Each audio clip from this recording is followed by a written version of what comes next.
people have no energy? Because mental diarrhea. You eat bad food and then try to stop diarrhea, it's not going to work. This much you do. Tonight before you go to bed, keep it down and go to bed. In a little while, if you simply sit here, things around you will reverberate.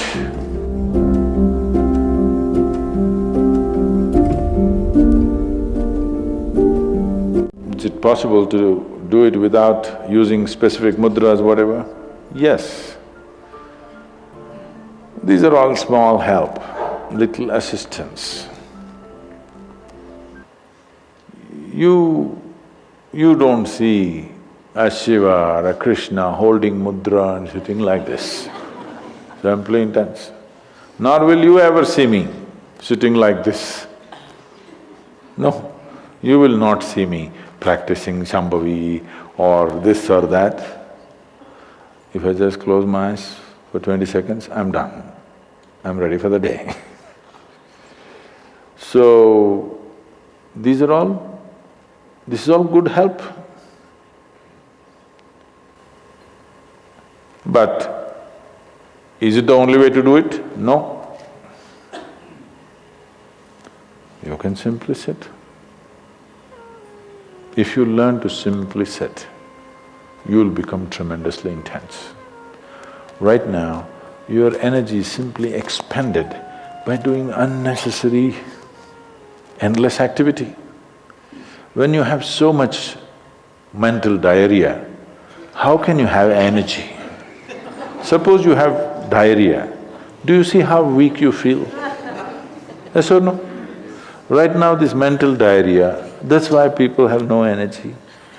They want to just eat and sleep all the time because mental diarrhea is very exhausting. If you have physical diarrhea, you know how exhausting it is. Yes? This is also equally exhausting. People are sleeping 8 hours, 10 hours a day, not because they're working so much or their body is in such a bad state, it's just mental diarrhea.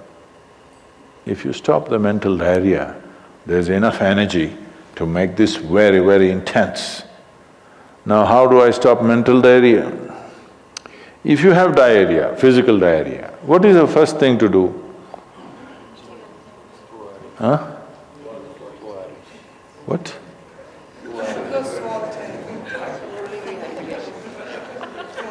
Yes, run to the toilet, I know that.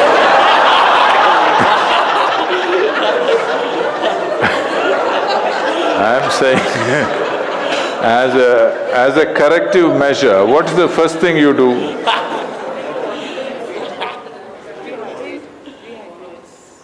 No, as a corrective measure, what is the first thing you do?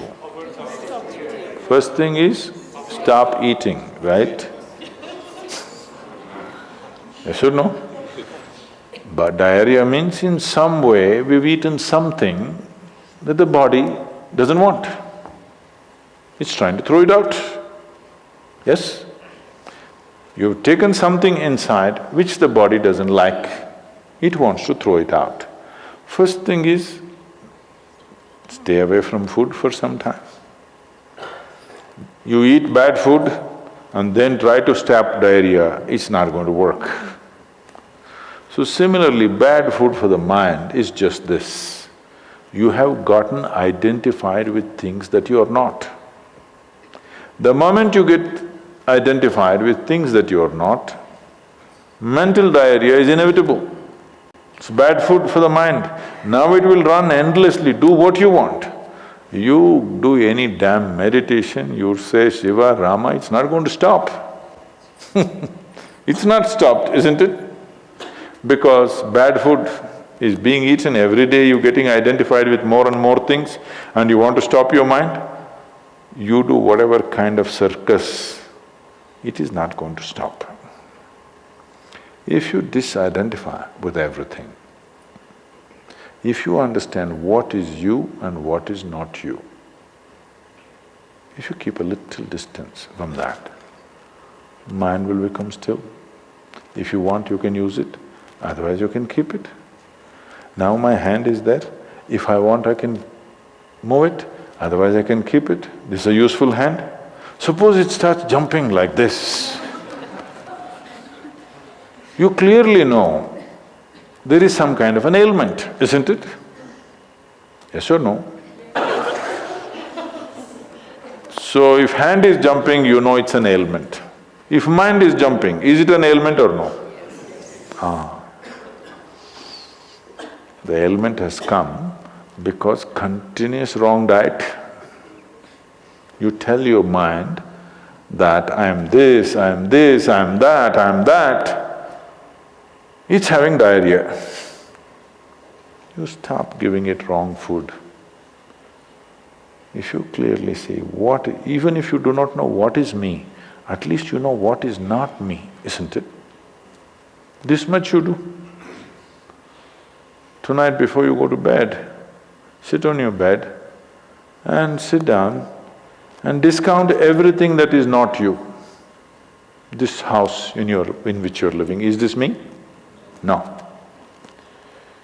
This loving parent or mother, father, wife or husband or child, they're wonderful, but is this me? No.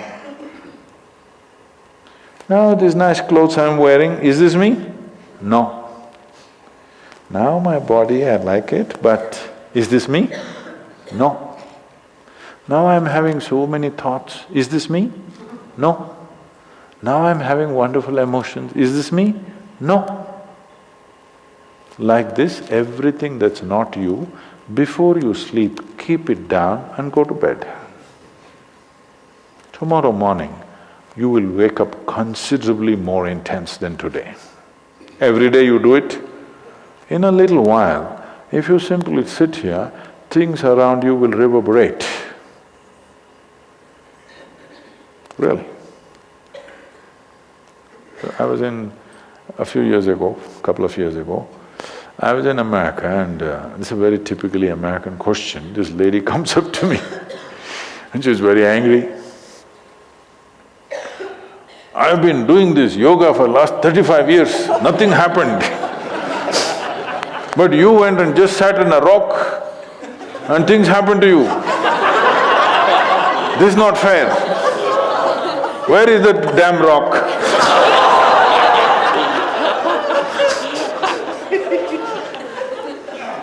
She thinks it's the rock which did it.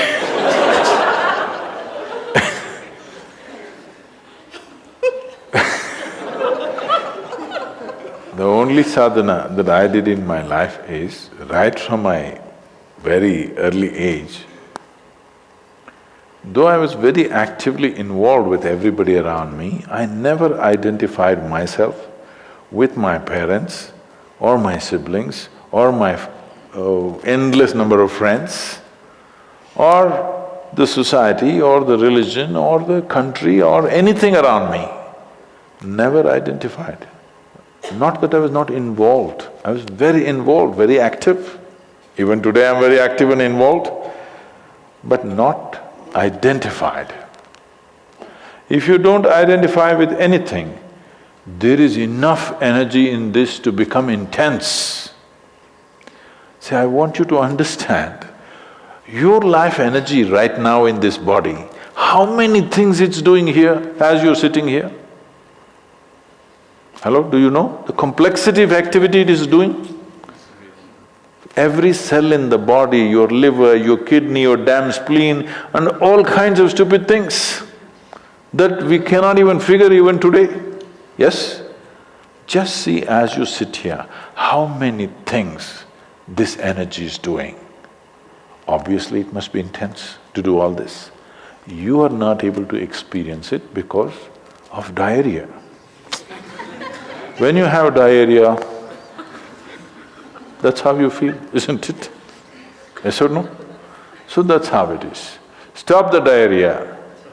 Stop eating bad food, diarrhea will stop. Once diarrhea stops, there's enough energy in this to sit here and reverberate in a very intense way.